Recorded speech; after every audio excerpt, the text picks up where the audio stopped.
Today, we're talking about 3 ways that you can encourage your youth group students to join your student leadership team.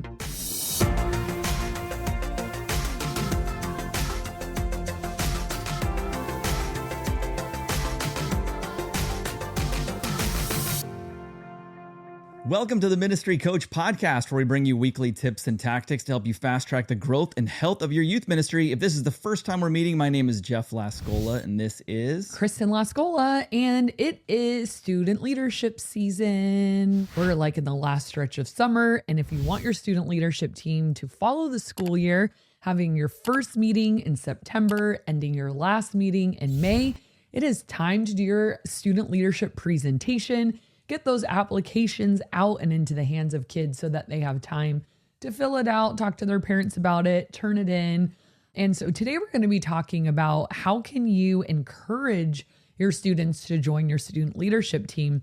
A lot of youth groups that I work with, this is a new concept and they're kind of getting it off the ground. Maybe this is the first or second year that they're doing it, and people might not really know what it is, so they might not be really interested because they haven't seen it play out enough. So how can you encourage kids that might be kind of questioning, is this just one more thing to do, to make it so exciting, because it really is a super cool opportunity. Our student leadership team is called SOS, which stands for Students of Service. So while it's a leadership team, technically, we lead through serving. So it actually is a serving discipleship type of team at its core, which that's what leadership is biblically, right? It's serving others, taking care of people, taking care of God's family, of God's house, of all the things. So, and those outside of God's family too. Right. So we're going to talk about how to do that. So today I have 3 ways. The first one is to not just isolate the student leadership presentation to one weekend. So it's like, okay, we've been talking about like in our youth group, we just finished a series on doubt.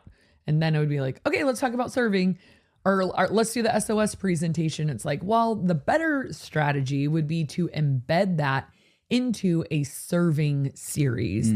So a lot of times when we do series, we don't have a super clear action item for students. It might be a challenge at the end of the sermon. So this week, find a way to love your enemy, pray for them or do something nice for them. You might give them a choose your own adventure type of action item. What I love about embedding the discipleship leadership team into a serving series is that signing up for the leadership team becomes the action item. So it's like, we've been talking about the importance of serving. Some key talking points would be to teach the students the difference between being a spiritual consumer versus a spiritual contributor. And probably they've never thought about spirituality in that way before. I always will say something like, when I was your age, I thought church was for me. Like I just came, received, criticized what I liked and didn't like, and then left, right? And then I did it all over again the next week.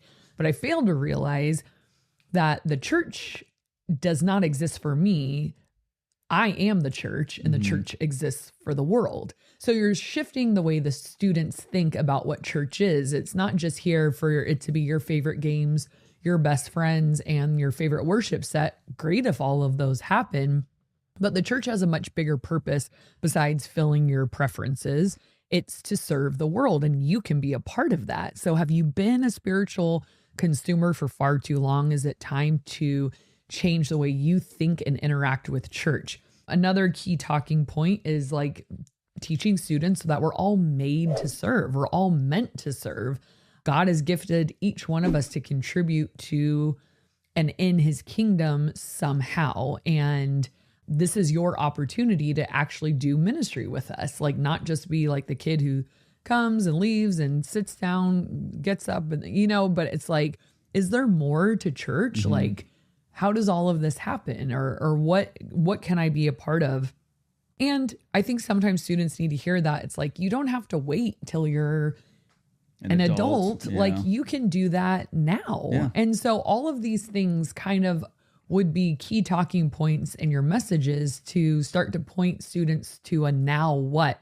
Well, hey, if you've been looking for an opportunity I have a thing that we do here. It's amazing, called SOS. It's a student leadership team, and do you sprinkle that in throughout the series, or is it like the one hit like at the end where it would be like probably a bigger hit at the end, but you could sprinkle it throughout, like, hey, and on the last week, I'm going to talk to you guys about a super cool opportunity. If you're like, okay, yeah, I want to serve, I just don't really know how or where to start, I have something coming your way. I hope you guys will be here on the last week, because I think the SOS presentation needs its own time, because you have to talk to them about how do you sign up and all of that. And so I just think embedding it in there just gives that extra level of understanding and motivation, because if you deliver the series right, you're answering the question that they should be asking, well, how do I do this? Right. What do I do? Just plan like I'm going to paint the church or do landscaping, like how does one just decide to serve at church? This is probably the first time for a lot of them that they're sort of owning their faith, owning like, hey, what do I want to do here? And so number 2, one other thing that I think is super effective is sharing your own testimony of what serving has done in your own life. And I talk to the students a lot about like, and for anyone listening, it's like, obviously serving is a part of your life and it started at some point.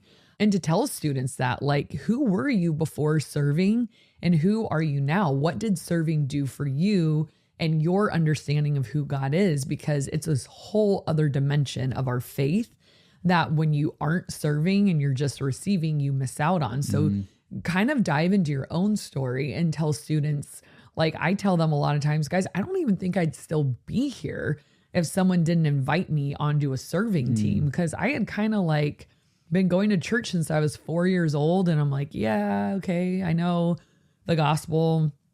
I guess we're all supposed to be like good people and then we go to heaven someday. Like, cool. Like, I feel like church would have run its course for me and I would have missed out on so much, because it wasn't true, but my understanding was heard it, seen it, know it, blah, but then entering this world of serving and connecting with people and giving of yourself and giving of your talent and giving of your gifts and watching life change and being a part of something bigger than yourself. It was like, oh my gosh, like this is exactly where I need to be. And I think it's really,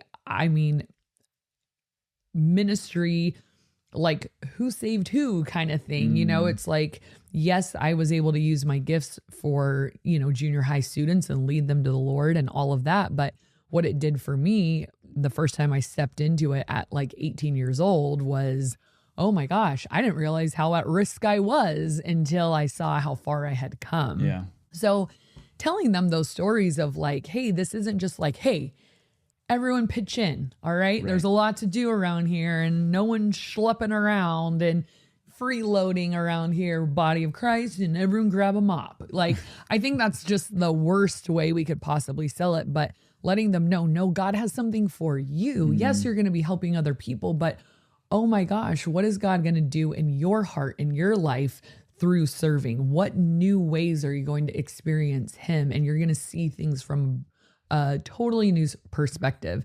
And when you dive into your own story with them, I just think it's so much more inspiring because they're like, whoa, like they like probably thought you were born at the church. Like there was a time where you didn't serve, And so what was that journey like for you? We want them to know it's not like, oh no, I have to give up more of my time. Yeah.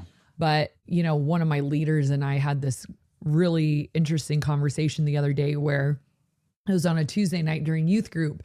And I like gave her a hug. I'm like, oh, I'm so glad you're here. She goes, I'm so glad I'm here. I'm like, really? She's like, yeah, like I always feel that temptation. Like I'm too busy. I'm too tired.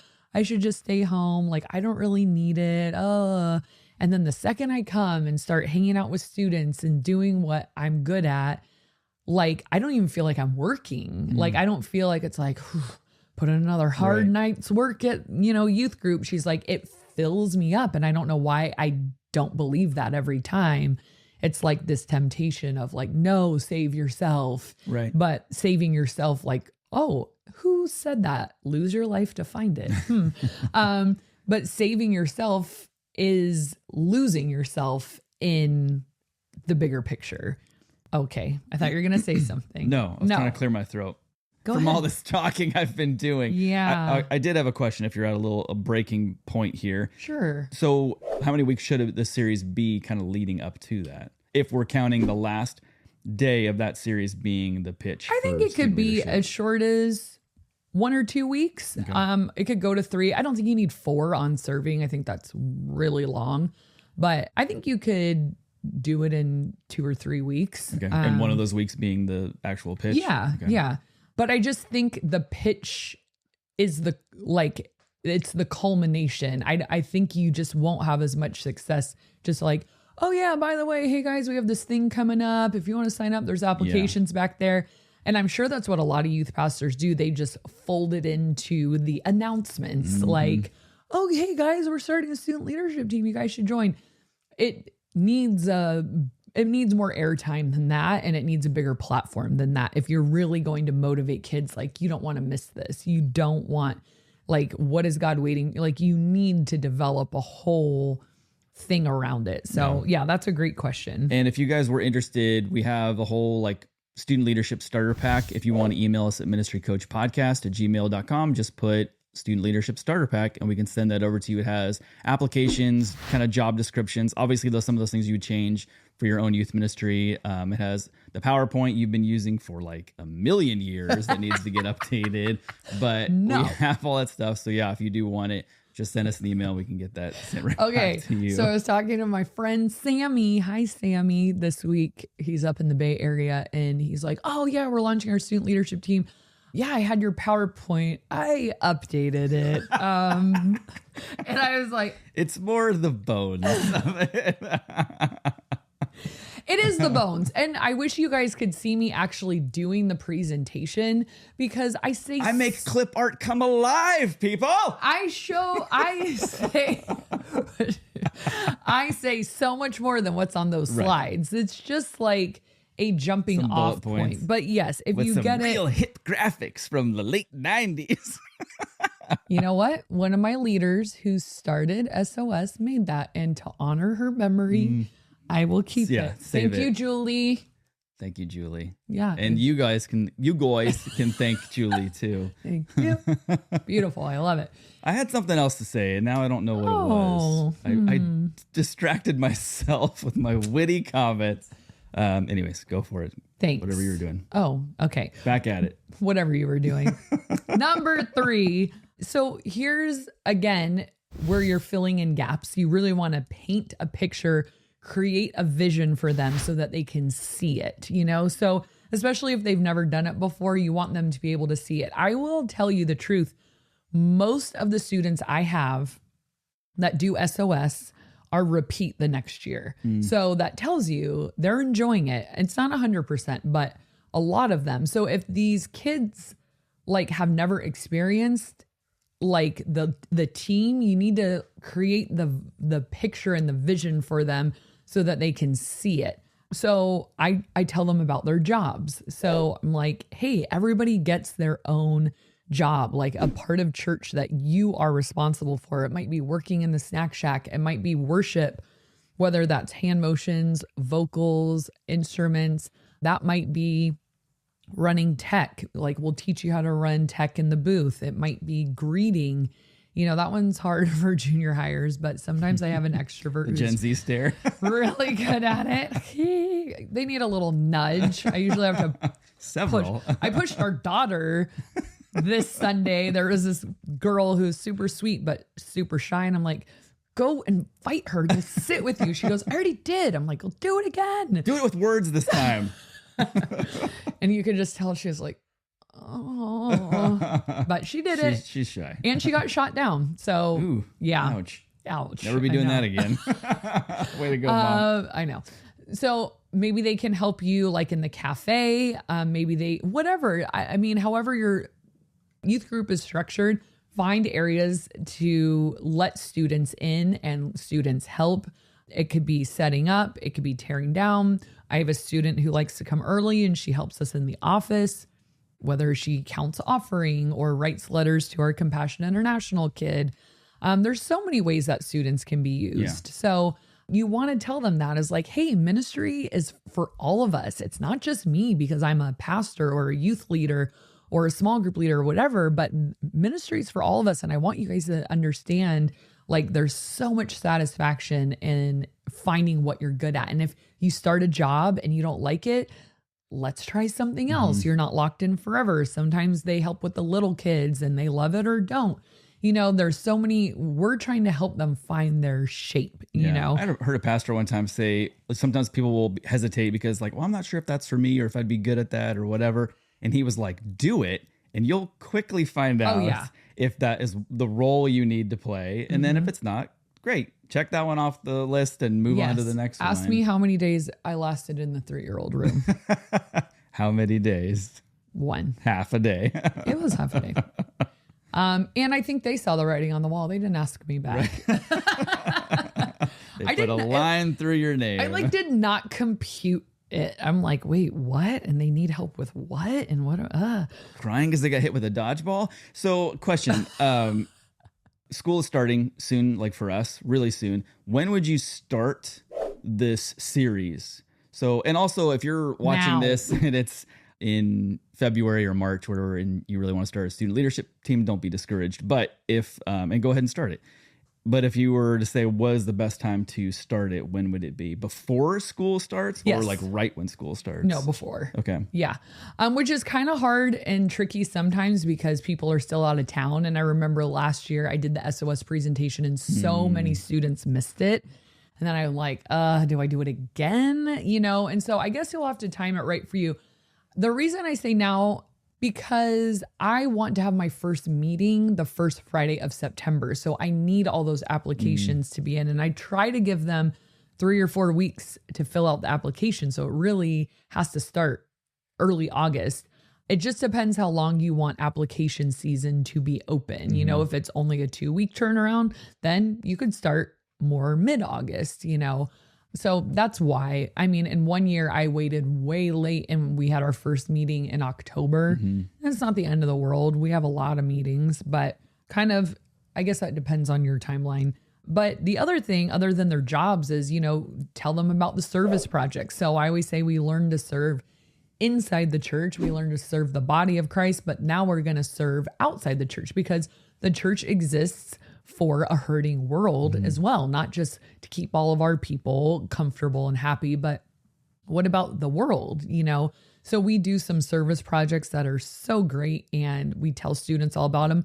And that's when they get excited too, because again, these aren't things that students are like typically finding on their own or like, I'd like to volunteer for Habitat for Humanity. Like, unless their parents are those kinds of people, they're not finding these opportunities. So you tell them like, you're going to be able to serve like we do this big one with an autistic adult facility and it's like the best. We've done homeless outreach and different things like that. And they're getting like this firsthand experience of like, whoa, that made me a little uncomfortable in a good way. You know, I needed that. And they always are totally changed. And then the other picture painting for them is it's community too. Like, some of my best friends at church are because we've served together. Yeah. And so when you just walk into a room and you're like, okay, how do I get to know people? Well, the number one way to form connection, I think far beyond small groups, is serving. I am way closer to people through serving than any Bible study I've ever attended. And I think it's because you're solving problems together, you're working together, you're maybe bonding over a difficult, like, that was uncomfortable thing. You're having fun together through serving. And like my leadership team, my adult staff, you know, my 26 or whatever volunteers and staff, that's a perfect example. Like we just had our leader night out last night and it was like, someone said at the end of it, can we build a commune and all just live together? And they're like, you can bring Jeff though. And I was like, yes. Nah, no, just kidding. I was like, why ruin a good time? I was like, that's so sweet. Yeah. I finally had to kick them all out too, because the host was like looking at me like, I have an early morning. And I was like, guys, yeah, we got to get going. And they never want it to end. Right. Like, because serving just brings out this side of you that you bond with those people and they become your friends. And I want that for our students, you know, for them to experience the joy of deep community through working together, being a part of something bigger, serving. And you can paint that picture for them. Like, maybe you're having trouble finding community at church, but you're in a small group. You come every week, but something's just not clicking. Maybe it's because you haven't served. That could be the it for you of like how to feel connected here. I want everyone to come to church feeling connected. Another vision I like to cast for students is through you serving, you could have the opportunity to change someone's life. You know, whether you're helping out with the little kids or a service project we do, or learning how to reach out to someone who's new at church and some evangelistic stuff that we teach kids at SOS. It's like you could very well change someone's life for the better. And like I said before, and your life will inevitably be changed. So bottom line is like, we're just trying to create a vision for them to see that the world is bigger than you. The church is probably not what you thought it was. The purpose of church is probably different than you've been thinking. Now you're like 11, 12, 13, 14. So now it's time to shift to another gear rather than I sat in circle time and said my Bible verse and sang songs. And it was just like, little kids don't like necessarily usually have jobs that they do at church or serve, but now they're at an age where this is such a developmental piece, because we're always saying we want students to start owning their faith and not make it their parents' faith anymore. And I think serving is a developmental milestone for that, of having a way that I owned like this piece of ministry, you know, when I was able to use some gifts or trying to at least figure out what they were, you know. And lastly, you know, one of my favorite things to do, I don't know if you guys are at this point where you can do this yet, but when I do the presentation, I love pointing out the leaders in the room that are now adults, that were my adults. They're very young adults, but that they were former SOS kids. Yeah.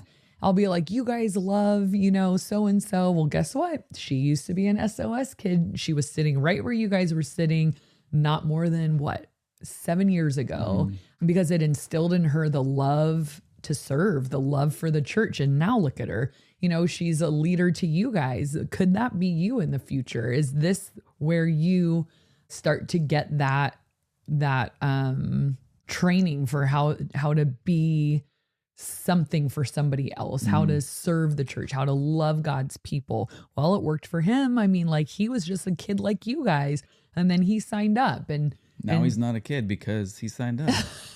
He like continued to serve, like, and that's what I always try to tell them. Once you get a taste for serving, you kind of can't stop. And, you know, even if I wasn't paid to do my job, I would find some student ministry to be like, I would find some kids to play dodgeball with. Probably in the neighborhood. It'd be cool. We'd like stay out till like our moms called us in or whatever. No, but you know what I mean? Like, I would still be a small group leader for whoever took my job, or a different youth group or something. Like, I don't think I could just be like, well, that was that. Right. It was like, once you do it, it's kind of like this motion, this thing that's been put into motion that has this like kinetic energy that won't stop, you know. But anyways, hey, if you guys are looking to start your student leadership team, I feel like this is probably one of the most recommended episodes that we recommend, is the how to launch a student leadership team. So make sure you check that out. It'll be down in the description below. We're going to do a community comment of the day, and then we're going to announce our winner for our 250th episode giveaway. We are on week 2 of giveaways, and then I believe we have 2 more weeks after this, but we'll do that in just a second. All right, this is from Tamlin Ellis, who says, "Hi there, I absolutely love your channel and the heart you have for building up youth. It's been such an encouragement and resource for me. Thanks so much for all you pour out to help leaders like me grow. You're a huge blessing." Aww. You're a huge blessing, Tamlin. Thank you so much. She is. We really appreciate that. All right, now is the time for the giveaway. And what we're giving away this week is a flag football set and a Starbucks gift card. Guess what? You can play flag tag with these. Yeah. I don't play flag football. I play flag tag. We just did it at summer camp. So fun. So you have that going for you, which is nice. Either or. All right, the winner for the flag football set and Starbucks gift card is Diana De Silva. Diana! Woo-wee! Congratulations. And you can play either flag football or flag tag or whatever your heart desires. I like flag tag. If you guys are like, what the heck are you guys talking about? We're doing a giveaway right now. So make sure you check out in the description below and it'll link over to where you can find out the full details about how to enter. And we're doing it, like I said, for the next 2 weeks, I believe 2 weeks coming up. So make sure you guys check that out. And thank you guys so much for watching and listening. And we'll see you next time. Today, we're talking about 3 ways to help encourage, I stuttered.